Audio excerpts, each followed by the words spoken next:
Hello and welcome to, I think we're not on number 12 here, aren't we? Number 12 of the Libero podcast. I'm back with the Thursday crew.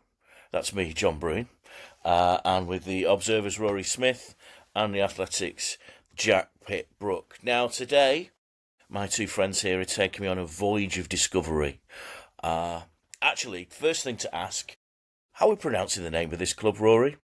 That's a good question. I'm loving your kind of local radio tones, John. This is a good vibe. I'll be putting in a phone in later for the best recipe for eggs Benedict. But continue on. Joy from Macclesfield's been in touch. So I think a purist, and we know several journalistic purists would be like would say that the Norwegian pronunciation is somewhere in the region of Bodo Glimt. But I'm a big believer in language being used to communicate properly. So like there's a cast of fans and journalists and pundits and whatever who get really upset if you call them Sporting Lisbon. But that's how everybody knows them, and I don't Sporting Club de Lisboa. Sporting Club de Portugal, which is just, I'm not being funny, it's just really long. Yeah. Sporting Lisbon is much easier to kind of say, and it immediately identifies them. In the same way as there's lots of people who are not native English speakers who pronounce the names of English teams slightly wrong. Yeah. I'm called Rory. A lot of people just can't say my name. So I refuse to be offended. So I think we are okay to assume that Norway as a grown-up country is the same. I think we can just call them Bodo Glimt. Okay, so here we are. That's kind of a cancelable opinion. That probably is a cancelable opinion. Well, you've not been cancelled, have you? You're on a podcast right now. No, clearly not been cancelled. I've been warned off this in the past. Having that opinion, podcast listeners. Interesting. Well, I mean, go back to the 90s. Of course, we had Barry Davis with Ole Gunnar Solskjaer. But he only did that for a year, didn't he? Yeah. He had a season of Solskjaer. Yeah. And then gave up on it because no one was interested. I think even Ollie was like, "Come on, this is daft. Ollie Gunnar will do. Ollie Gunnar will do." Okay, so I mean, it's fair to say Norway is one of Europe's let's call it a backwater, but lesser nations for many reasons. Mostly because there's not many people there. It's had its moment in the 90s, of course. Egil Olsen, the master of a football team playing football that made Wimbledon look like the Ajax of the 70s. Absolutely unbelievable. I mean, the game between Ireland and Norway at the 1994 World Cup, good Lord above, that is probably one of the worst games you'll ever see. Sorry, Ireland fans. Sorry, Norway fans. But, when we think of European teams progressing far in European competitions, we had Rosenborg, of course, who at one point convinced Tottenham that Stefan Iversen was the striker of the future. How did that go? Anyway, but here we are with Bodo Glimt. Again, that Spurs link, they're playing them in the semi-finals of the Europa League. Rory, you back in 2020 went to visit. Sadly not, no. Did you not? No, so I wrote about them in 2020, so I kind of think of Bodo as being my story, which is not true, and I'm not even certain I was the first English language journalist to write about them, but I didn't read the other pieces, so in my head I was. Okay. But it was obviously still the coronavirus pandemic, so travel restrictions were in place, and I think when they kind of sailed across my radar, I think you actually weren't allowed into Norway, or it was like a 2-week quarantine or something, so it wasn't possible. But it was a kind of amazing, quite poetic story, I think. It was one of my favourite stories I've ever done. Bodo is this tiny town in northern Norway. They're in the Arctic Circle. You will have noticed that in the coverage. I think there's like 50,000 people or so in the town, maybe a little bit fewer. Stadium 8,000. And to be honest, they have no real football history to speak of. They've got this one family, the Bird family. The one family of Bodo Glimt. Yeah, and I think one of them, I can't remember which, played for that great Rosenborg team in the 90s. I think they both did briefly at different maybe points. Both. Both Runar and Orian, the two brothers, Harold's sons. And then there was Harold, there was a third who I think who passed away. Had a difficult life. So they had this amazing family. They won Bodo won the Norwegian Cup in 1975. I think they were the first ever team from northern Norway to do it. They'd only it took them ages to get let into the top flight. Because it is a long way away. I mean, I've been to Norway myself. In fact, I'm going there in a few weeks to a death metal festival. There you go. That sounds like a really Norwegian thing to do. Yeah, well, and I was going to say my only link with Norwegian football is that we had the choice that weekend of going to watch Brandbergen versus Go Ahead Eagles or Deep Purple supported by Europe, as in the final countdown. And we went to the Deep Purple concert. But you're a Go Ahead Eagles. We'll do the Libero Go Ahead Eagles podcast another time. But yeah, and the thing is, when I was looking at the map of where Bodo Glimt are compared to Bergen, now I felt like Bergen, you're on the icy wastes, the edge of the world. Well, no, you are absolutely miles away from this, we're going to say it again, circle, where it's incredibly far away, just about as far north in Europe as you can get. Yeah, essentially. They win the Norwegian Cup in 1975, and then it's kind of a nothing team. It's a small town. Obviously, the centre of Norwegian football is down in the south, in Oslo, and in either Fredrikstad or Fredrikssund. I can't remember which one it is. Wherever Molde are, and then Rosenborg for a while in the 90s, and then in 2020, all of a sudden, I noticed that Bodo were top of the Tippeligaen, the elite Syrian, the top flight of Norwegian football, and I thought that's interesting that this team that I'd heard of them, but didn't, obviously unremarkable. Worked out it was their first ever championship, and it was the timing of it was really poignant because obviously they were playing they were having this incredible season, playing this lovely football, really kind of attacking, adventurous, all the stuff you expect from these nice stories, and no one was allowed to watch them because of the pandemic restrictions, and that in itself, that was what drew me to it in the first place, was the idea that fans, even if it's only a few thousand fans, had waited all their life for this moment, and then when it came, they weren't allowed to watch it. So I did a story remotely. We sent a Norwegian photographer there to do the story. Great, actually. Yeah. That's in the New York Times. It's still there, deep in the archive. But it was a lovely story to do because the club were really open, really kind of friendly. And to be honest, I kind of thought, well, I really enjoyed doing it. And normally and Jack and you yourself will both know this. Like normally those stories, they stop. So they win the title and all the best players leave, and the club kind of not sinks back into obscurity, but they kind of have their moment in the sun. It lasts a year, 2 years, and then the natural order reasserts itself. And that's not really happened to Bodo, because they've now won 4 Norwegian championships out of the last 6, and they are in a Europa League semi-final with Tottenham Hotspur. And I think it's incredible that they've been able to it's not just that they achieved the initial thing, it's that the initial thing was just the start. It wasn't kind of the be-all and end-all of the story. Yeah. I mean, these types of stories happen quite often, don't they? I mean, actually, if you think in Scandinavia, you have Midtjylland, Denmark, who are the statistical-based team who have that close relationship with Brentford. And then Östersunds, of course, who gave the world Graham Potter. Now, there are a wealth of features on Graham Potter at Östersund, and is it ice skating and all that type of thing? Theatre, yeah. Yeah. And this is a common theme in 21st century football journalism, isn't it? What we know as the banana bread principle, which is you have something slightly offbeat about the club, and it's almost a formula for the headlines. It's a trio of things about the club. Oh, and it's always Jack. This is you invented. Yeah, this term, so basically, it's like a team does well or a player does well, but usually a team. Journalists try to explain why the team is good. Yeah, they go and do some research and talk to people. He was always good. That's go what and the visit the club, and they'll pick out. And I've done this too, so I'm not throwing stones at. We've all done this, Jack. We've all done this, but you kind of think of things that are distinct, or your research turns up things that this successful team does, and there'll usually be things like they play padel together, they do karaoke together, or they all eat have smoothies in the morning before training, that kind of thing.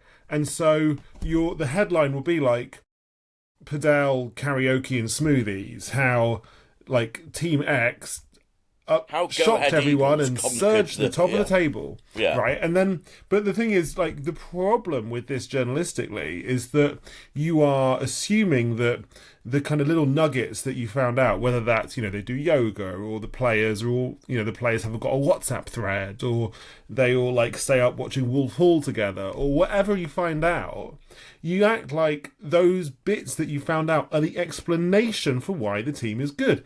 And, like, just think about it for 2 minutes. That's not true. Like, the team that you're looking at, they're not good because the players have got a WhatsApp thread. They may have a WhatsApp thread, but that's not why they're good. It's the same, and it's the same if, with, like, marginal changes to diet, or, like, how the players hang out together, or how they travel to games, all that kind of stuff. And I just find it very... It's very tempting, but I also think it's unconvincing. Yeah, it's giving things an explanatory power, that it's using kind of details and imbuing them with an explanatory power that they don't deserve.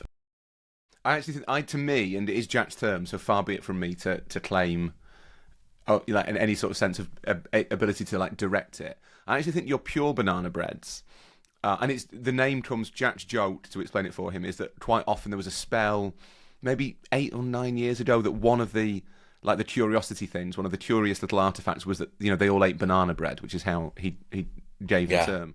I think your pure banana breads involve a trio of things, but 2 of them are boring.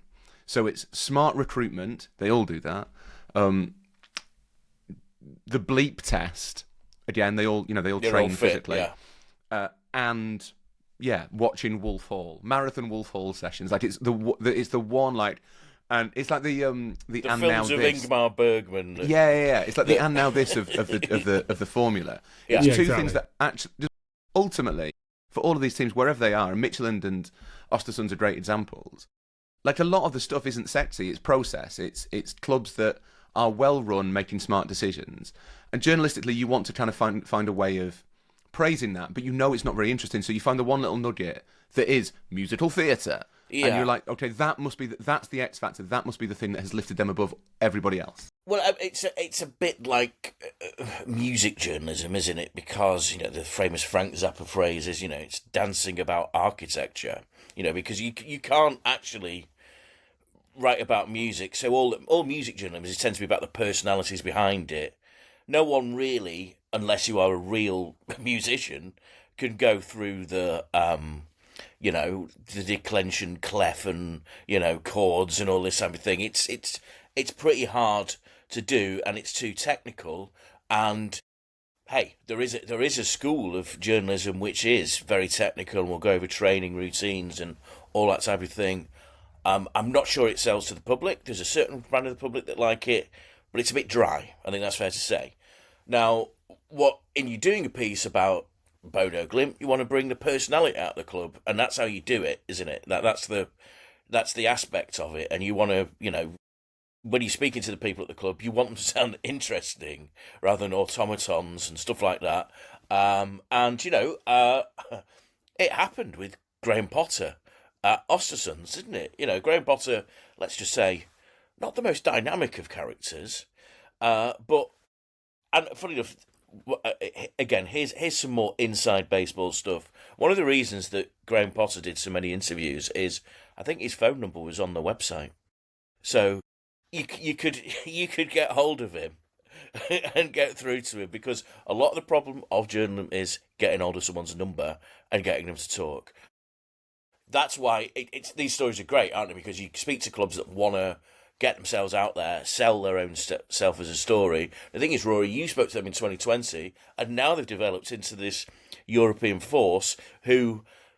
Yeah, it's quite annoying. Maybe you'd expect them to be in the Europa Conference League semi-finals, but no, they're in the Europa League semi-finals. Yeah, it is. I mean, it's irritating, John, I'm not going to lie to you, that all of a sudden you kind of got all these other people thinking, this is a good story, and you're like, yeah, it's 5 years ago now, to be honest. And I would bow to Nick Ames of The Guardian, who also was very early. I don't know whether me or Amesy did it first, but one of the two of us, I think, were the first on board. And Bodo are now, this week, they having spoken to them late last week, I suppose, before the Spurs game, They are dealing with huge numbers of requests from the British media. They've got I think there were 500 tickets left for the second leg, which is at Asmira, their stadium, next week. I think they had 500 tickets left and 54,000 applications for them in a stadium seating 8,000 and a town containing less than 50,000 people. Like the scale of what they've achieved, I think they were aware of it because Spurs aren't the first big team they've played. They've played Roma, they've played Lazio, they've played Olympiacos, I think, a couple of others. They played Manchester United. Played Manchester United, yeah. Although not at home, admittedly. But they've played some big teams. But I think semi-final English team, that has maybe opened their eyes to the scale of what they've done. Has now gone truly global. And I think, in a way, I'm pleased for them because I think they are genuinely a team.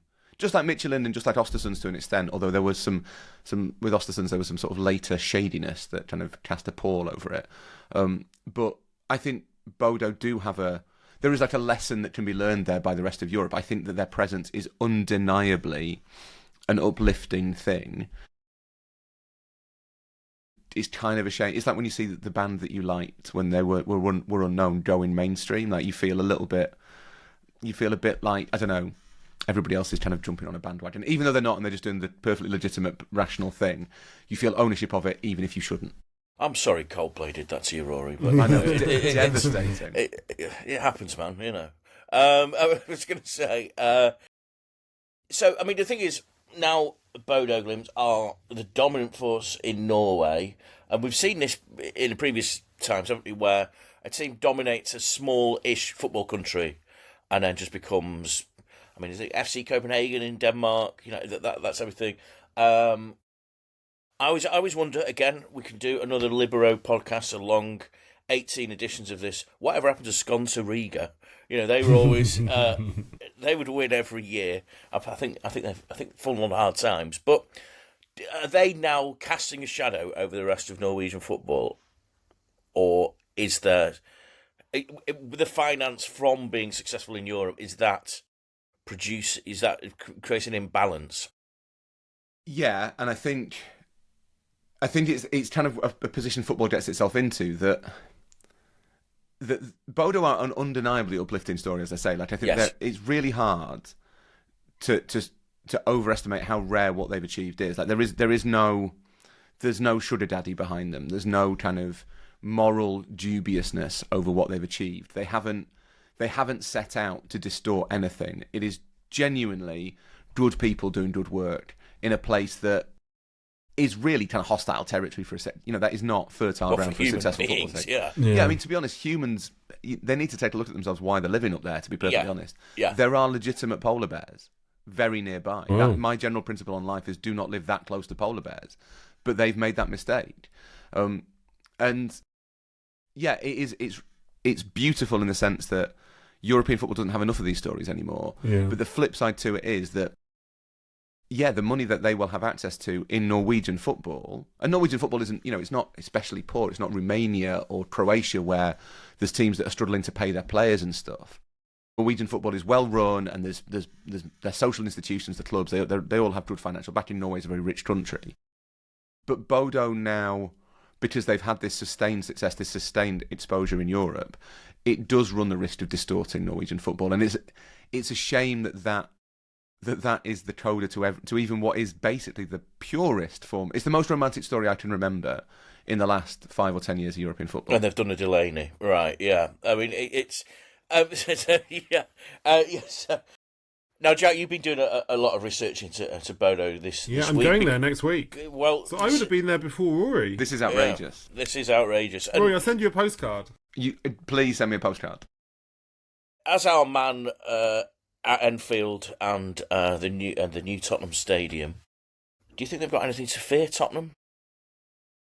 Well, I think it's going to be really tough for Tottenham. I think we might see a strange game whereby I think Spurs will win well in the first leg, and I think Bodo will win well in the second leg. Teams find it very, very difficult to go there on that, particularly on the artificial pitch. I mean, it's not just because of the artificial pitch, but I think if you've got no experience playing on a surface where the ball moves that fast, it can be a bit overwhelming. Like it's what's happening on the pitch that's overwhelming. It's not the atmosphere, whatever. Are you saying that Tottenham would struggle at Moss Rose these days then, which is an artificial pitch? I think they struggled at Tamworth. They needed time to beat Tamworth in the FA Cup, and they'll be coming up against a far better team. Also, Bodo Glimt have shown that they can really outmaneuver European teams with far, far more experience and quality than them. I was speaking to a Bodo Glimt fan about this the other day, and he was saying he remembers the game between Glimt and Celtic a few years ago, and he said he's never seen such tactical domination in his life. He's never seen a manager in Ange Postecoglou, who was then the Celtic manager, be that completely unprepared for what happened on the pitch and unable to react to what happened on the pitch. Now, it might be that Ange has, sharpened up his tactics in the last few years, and maybe Spurs will just have such good players they can blow them away. I wouldn't be shocked if that happens, certainly not in the first leg. But I think it's going to be really, really tough. I think it's going to be really, really tough for Spurs. It'd be interesting is it one of those where you see this quite often in European football, where you sort of think if it was the other way round, it might almost be better, because if Spurs would go into Norway first and lost by 2 or 3, as Lazio did, then suddenly that really sets up the second leg.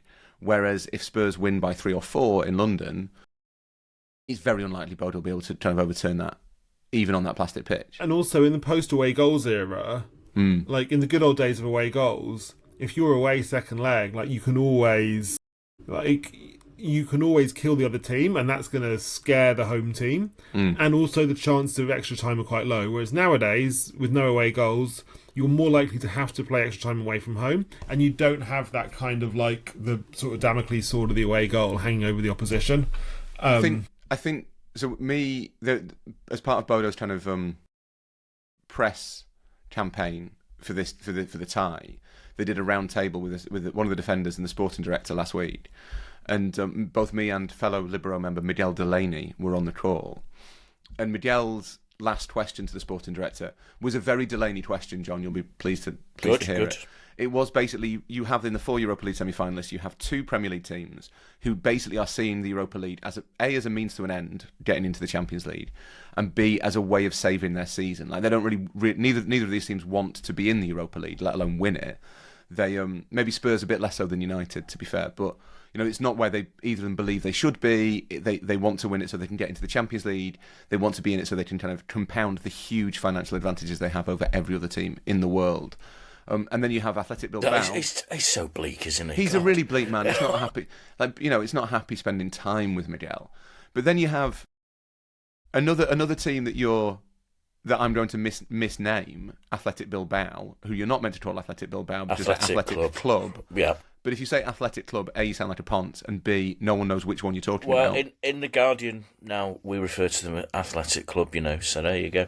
I think the Athletic do as well. I think the Athletic, it was one of the last style guide notes that I got before I left was the style is Sporting Club de Portugal and Athletic Club, which I just think is, do you know what? The Portuguese and the Spanish, they are not bothered about this stuff in terms of doing it to English teams. So, maybe we're taking it all a bit too seriously. Which is it Germany that call them Arsenal London? Yeah. Yeah. It's but also, we're inconsistent. We don't call them Bavarian Munich or Bayern Munich. Indeed not, yeah. Yeah. Anyway. Yeah. This is just a bugbear of mine. But I was going to ask about Scandinavian football, because in the Conference League, we've got another team who I'm going to struggle to pronounce. Djurgården. Okay, yeah. Wow. They're very good. Who are in the semi-finals and face Chelsea. Is Scandinavian football on the rise, or is this just a blip? Because, we used to have Gothenburg back in the days of Sven, and after Sven, actually, they were a pretty good team back in the 80s. Even in the early 90s, they beat Man United, didn't they? They did, yes. Jesper Blomqvist to the fore, which convinced Fergie to sign a few years later, so there you go. I suppose they have that. It's the different times of the season, isn't it, that have often affected those clubs. They haven't played for months at certain points. But is there a because those clubs, they've chosen a different way to the ultra corporate fashion, of which, the top 5 leagues, as we'll call them, they've chosen a different way of acting, haven't they? Like the Swedish clubs and the Norwegian club, it's a bit more collective. It's a bit more about the social good, which football clubs should be about. It's a bit less commercial. Yeah, especially in Sweden. Yes. They're really sort of super conscious. Sweden is it's very about much the fans. Yeah, it's the German 50+1 rule kind of, but they've really gone in for it. Like they look at the Germans and think, "Oh, you lads are selling out a bit." Bit corporate lads. Yeah, you need to. This is all a bit sterile, against modern football, etc. Norway a bit less so. I think there's a different level of pressure. I think there's maybe less expectation in some of those leagues that you should build a dynasty. It's not conducted at fever pitch in the way that certainly 4 of the big 5 leagues are. Maybe 3. I don't know about the French, maybe not, but certainly 3 of the big 5 leagues. There's like a mania that's set in, and I think in Norway and in Sweden and in Denmark, to be fair, they take it very seriously. It's hugely important. People want to win, but you do see. You see a lot of clubs there that are ripe for the banana bread treatment. Like there's a lot of clubs who are kind of doing things just about the right way, and they've got little kind of things they're trying. They're willing to experiment. I wrote a lot about Malmo over the last couple of years, who I think are really interesting. They're in a similar position to Bodo in the sense that they keep winning the Allsvenskan, they keep getting into Europe, and that is giving them a big financial advantage, which will spoil one of the main selling points of Swedish football, which is that it's actually quite even. It's not anymore because Malmo are so successful. I don't know. Yeah, I think it feels like in Scandinavia there's a lot of grown-ups running football teams, and that helps. Well, I guess the question from that is, if you think that there's no kind of magic, there's no magic behind why Bodo Glimt are good, right? Like there's no, they don't have anything that other teams don't have. Like I in the course of my research, like I spoke to quite a few people who said that really the most important thing that they have, like the biggest secret of their success, is just clear thinking from the board. Like they nearly went bankrupt in 2011, new board took over, and they were very, very clear on their expectations on and off the pitch. The strategies, everybody knows the strategy. They're kind of, they want to retain that local feel. They want to have players from Northern Norway. They think that's important. And so, but like that, it doesn't sound to me, and admittedly I'm only hearing a sort of limited version of it, like an especially complicated process or complicated strategy, right, that they're pursuing. And that made me think, why don't you see more stories like this more often? Is it just because the Norwegian league is insufficiently financially stratified and therefore a team can come from nowhere to dominate it simply with good process? But if that's the case, then might it not also be happening in other leagues that are not financially distorted? Like, is there a structural reason in Norway or a structural reason in Bodo Glimt themselves that has made this happen? I think that, to me, there's maybe 2 things that are maybe unique about Bodo. One is the extent to which they've taken it, because I think you're probably right. I think there's a lot of teams in those leagues that kind of below the top 5, maybe even below the top 10 leagues in Europe, where they are doing there are teams doing interesting things and being smart. John mentioned Midtjylland, Östersund to an extent. You'd probably throw Malmo into that. I don't know enough about Djurgården, but maybe it might well be that they've got kind of people thinking clever things, and it happens occasionally in Poland or Bulgaria. You'll get a team that starts doing something smart. I mean, to be honest, it's not a great example, but like Red Bull Salzburg. Kind of, they're the opposite, the antithesis really of kind of Swedish and Norwegian football to an extent. But they had smart processes, minor league, and they managed to build this empire out of it. Being backed by an energy drink conglomerate helped. One day, and maybe not today, we should get into. We should do an episode on: is the Red Bull football empire morally good or morally bad? That's a great subject, because that is. Yeah. I mean, I think this is one of the most interesting questions in football. Yeah. And when I have ventured, I think this is probably my most unpopular, people do that thing on Twitter, confess your unpopular football opinion. My unpopular football opinion is that I don't have a moral problem with the Red Bull football. When I ventured this on Twitter, I got shouted at so much. Yeah. But I would be with you on that unpopular opinion. I would actually say that you can make a pretty good case that Red Bull Leipzig have improved German football. Okay. Now, which they wouldn't like. But John, I just wanted just to finish off. So yes. I think Boda's success, like to get to Europe, is one thing to win a Norwegian title. It's another thing to win 4 in 6 years. The fact they've been able to come as far as they have in the Europa League, I think that is genuinely unusual, because there are lots of teams in lots of countries doing lots of interesting things. Yes. Who are smart. They are not unique in terms of having that smartness. But what really stands out is the fact that they have been able to carry that to the semi-finals of the Europa League. And it may well be that this is where the journey stops. And maybe that's right. Maybe a Spurs Man United or a Spurs Athletic Bilbao final is a better spectacle for football. I don't know. But I think it's also highlighted how much of a ceiling there is for basically most teams in Europe. The fact that Bodo being in the Europa League semi-final seems so kind of jarring almost. It's really dissonant to what we expect.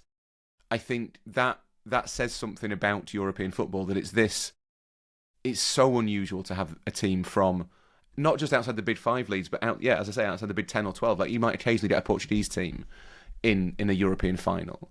But the idea that a Norwegian team could do it shouldn't be as ridiculous as it is. Yeah. And I think that's the real power of Bodo, because they are a model club. I agree with Jack. I'd love to know why it is that more teams aren't capable of I think to get football right isn't that hard, to be perfectly honest. I really don't think it's that complicated. Right. Well, now let's go back to Red Bull. Of course, these days have a global football manager whose name is Jurgen Klopp. And in part 2, we'll discuss his former club and why people outside of Liverpool are not quite so praising of Liverpool as they probably should be.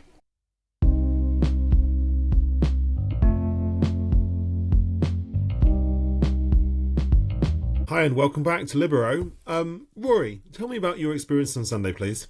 I had a very nice day on Sunday, Jack. Thank you for asking. I took my son to Anfield to watch Liverpool be crowned Premier League champions, which is something that I told him on the way to the ground. Might seem like quite a big deal now, but it'll seem like a much bigger deal in 30 years when they haven't won another one. And it was... You kind of think, and you'll both be the same, because I think as we talked about on one of the earlier episodes of Libero, we are all fans of football. First and foremost, that's why we all became journalists in football, just because of a kind of slightly obsessive love of football. I was surprised by how emotional I found the entire occasion. I found it genuinely moving. John will have got inured to this in his glory years as a Manchester United supporter, but to see your team in the flesh with the stadium full, which was a bigger thing to me than I thought it was going to be. To see them win the title and the way they did it, where there was a little bit of jeopardy at the start, and then it became this kind of rolling carnival, made me genuinely quite emotional. And I had a moment immediately after. So in the 10 minutes after the final whistle, they played One Kiss by Dua Lipa, and then they played Freed from Desire. And in those 10 minutes, as I was sort of dancing and singing with my son, I felt, this is very difficult for a Yorkshireman to say, but I felt like a lightness and a joy that I was really unprepared for. A lot of that was sharing it with my son, knowing that, having him there, seeing him kind of wide-eyed and awestruck by the celebrations was really moving. But I would heartily recommend watching your team win a title. It's good fun. Rory. Wow. I'm actually struck by how I wasn't expecting to say that. I was expecting you to be more like Miguelish about it. Really like, well, no, it was genuinely really moving. And I think that the other thing that struck me was, and I'm stealing a word from Roger Bennett here, like the pageantry of it. So it was interesting that a lot of the chants, it was interesting to me anyway, a lot of the chants were quite old. So there was they sang Adio, Liverpool going to win the league. There was the we've gone and won the Football League again. Like, all these chants are not modern chants. They are chants that have a long history at Anfield, and I presume in other places. The tunes, it would be risky to say they are Liverpool songs. I'm sure they're not.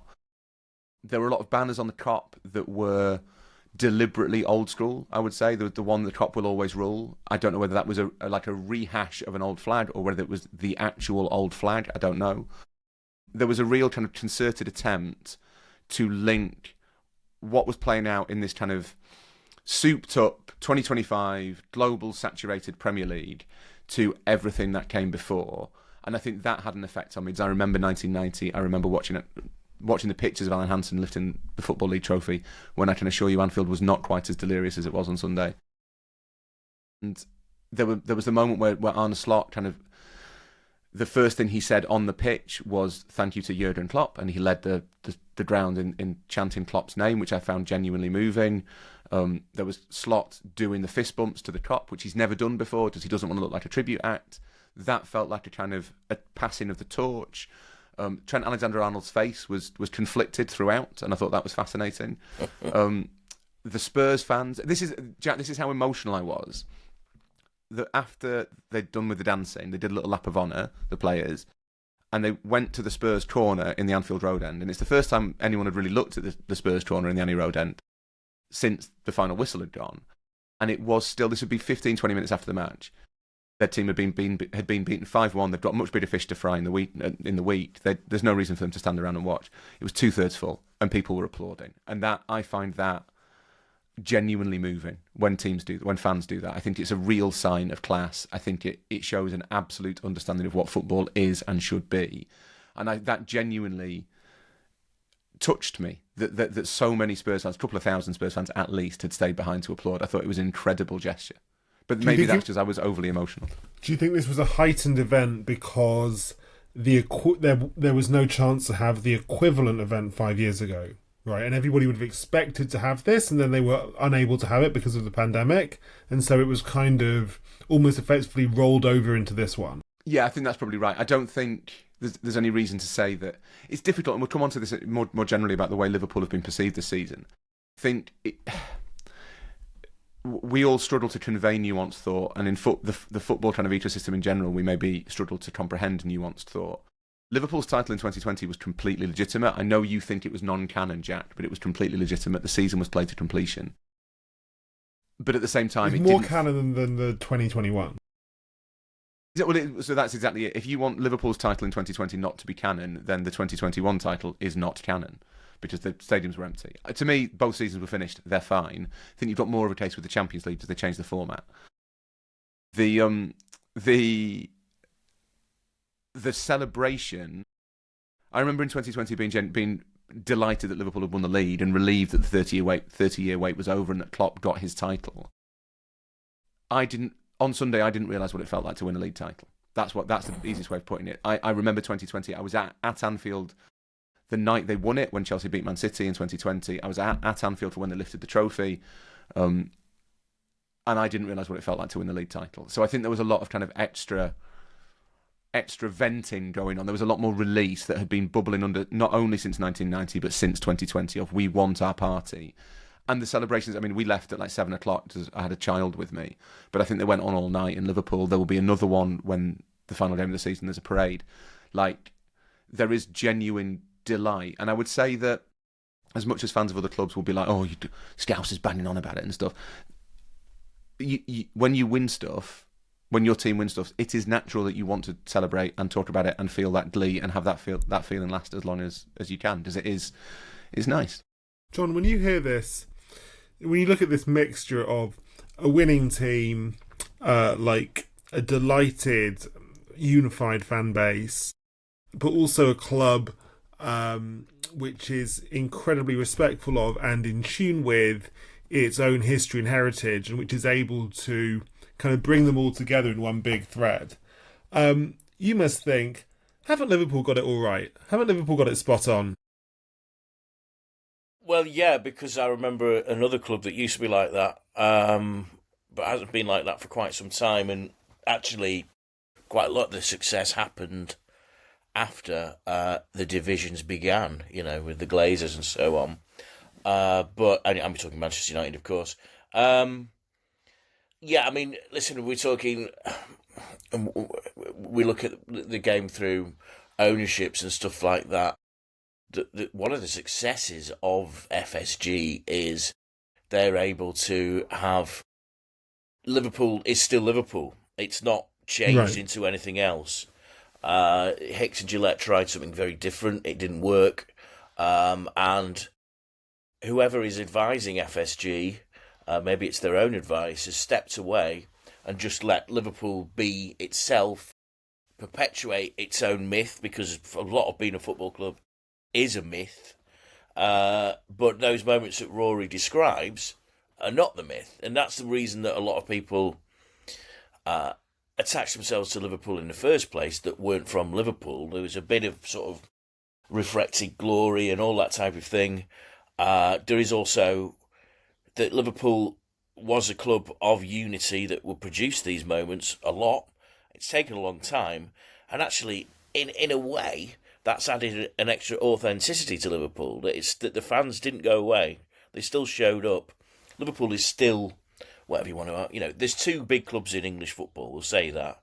One of them is Manchester United, which is a mess, and I had to watch Liverpool win the league after halfway through a Ruben Amorim press conference, which is about as unsatisfying an experience as you can probably get. But and then drive back listening to the radio of Liverpool fans celebrating their moment of glory. But you can't hold it against them as long as they don't go on about it for too long, which they will. But listen. But I think the funny thing is, Rory is a journalist, but Rory at this moment is seeing it through the eyes of a fan, right? And we've all been fans. And funny thing is that a lot of journalists, some journalists, park there being a fan forever. But it appears to me that Rory's become a fan again. Maybe he never lost it. I don't know. It's funny. I think about this quite a lot because I'm a very self-obsessed person. It's become more pronounced since introducing my son. Absolutely, and it will That's a definite kind of trend. I think. But I remember being at Palace the day of the Gerrard slip, I think, and it was Manchester City one. Played, yeah. I think we were together, John, in fact. I was at the Gerrard slip. Oh, you at the Gerrard slip? Jack, I was at City. Yeah, you were at City, and best day of my life. It's a great day. Well, if you want to hear the Miguel Delaney cackle, that was the day. I can imagine I don't want to think about that. But I remember being at Palace and obviously for work and stuff, and City won 2-0. Yaya scored both goals. Yes. I watched those goals in the back of a Brendan Rodgers press conference again. Isn't it funny how the world turns? Life comes full circle. But I remember not being that affected by it because I was still a Liverpool fan. I wanted Liverpool to win.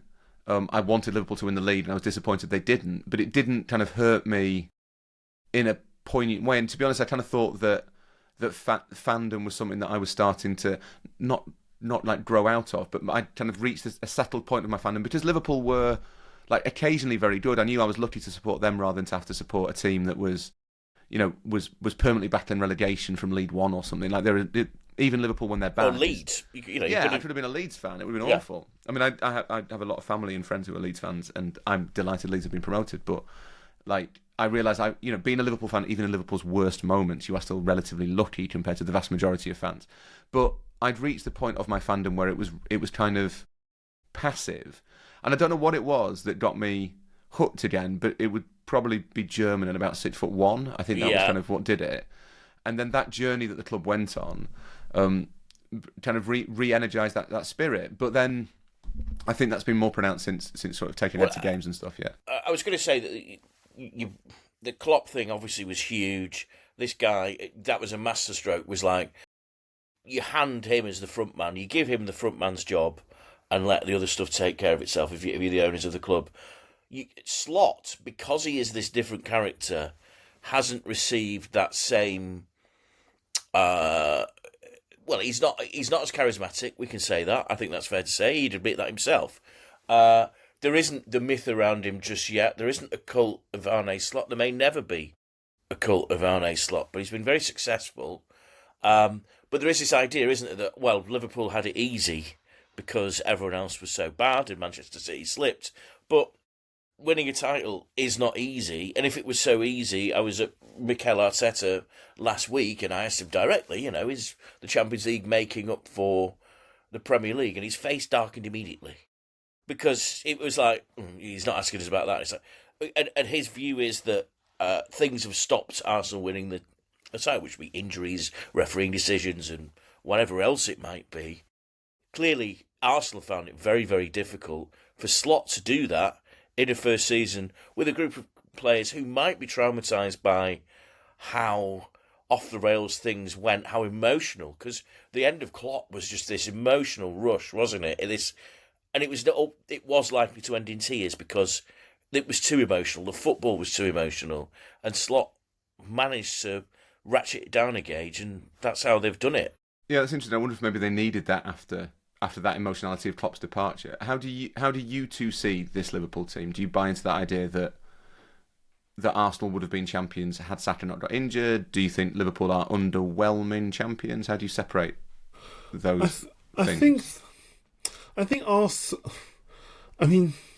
Arsenal, with absolutely everyone fit, when they're really on it, I think they might be marginally better, but then I don't think that really counts for that much, because I think they built their squad weirdly and badly. It's their fault. Arteta's been there since 2019. It's his fault they don't have a centre forward. It's nobody else's fault. I also think that, I mentioned in the past, I think Liverpool's robustness and ability to not have injuries and their sort of emotional and physical consistency is not just luck. I think a lot of that is down to Slot's approach, and I think Slot deserves a huge amount of praise for not completely taking the emotion out of it, because I don't think that's right, but I mean, reducing the emotional variance, keeping people on an even keel, not playing 100 miles an hour, not doing press conferences at 100 miles an hour, if you know what I mean. So easier to transcribe. Yeah, and so I think all of that suggests that it would be a bit kind of carping to say, oh, Arsenal are actually a better team. I think a lot of it, when I look at it, I think it's a huge triumph for Slot. I also think it's a huge triumph for FSG. They, not just the decision to get Slot in the summer, which was brilliant, but even if you look back at the decision to pull out signing Bellingham, which was hugely unpopular 2 years ago, and to sign 3 or 4 different players instead, has surely been integral to how well they've done. Yeah, someone at Liverpool said to me it's probably the most FSG title. Is the trial? Yeah. The structure they have now is what FSG want in place. Yeah, because Slot is not the front man, is he? He's not the lead singer out there. He's part of it. Richard Hughes with that sort of Glenn Ross look that he's sporting at the moment. I don't know if you saw him in the pictures of him. He looked magnificent. The corporate image of FSG must be pretty good at the moment. But listen, my view is Liverpool deserved to win the title because they were the best team, the most consistent, all those things that used to be rolled out when Liverpool won the league every year. Because sometimes they weren't as good as they'd been the previous season, but they were still better than everyone else and have been streets ahead for such a long part of the season. And Slot himself is obviously a very fine coach because he's reinvented a few players. The midfield players, playing Luis Diaz at centre forward. He's not the best finisher in the world, but it's very successful for what you want to do. Listen, great job all round Liverpool. The thing is, one of the good things about Liverpool is, and this could go either way, I suppose, is there's stuff to rebuild. It's not like I can't see where they can go after this. There's stuff that can change. Brilliant. Stuff that can change. I don't know how I'm going to end this. I'm just going to start again. Well, from the Arctic Circle to Anfield, that is the end of Libero episode 12. Thank you so much, Rory and John. Thank you to everyone. Please hit that like and subscribe button. Please leave us a nice review. Send us an email. We'll leave the email address in the episode description. Thanks again for your time. Bye.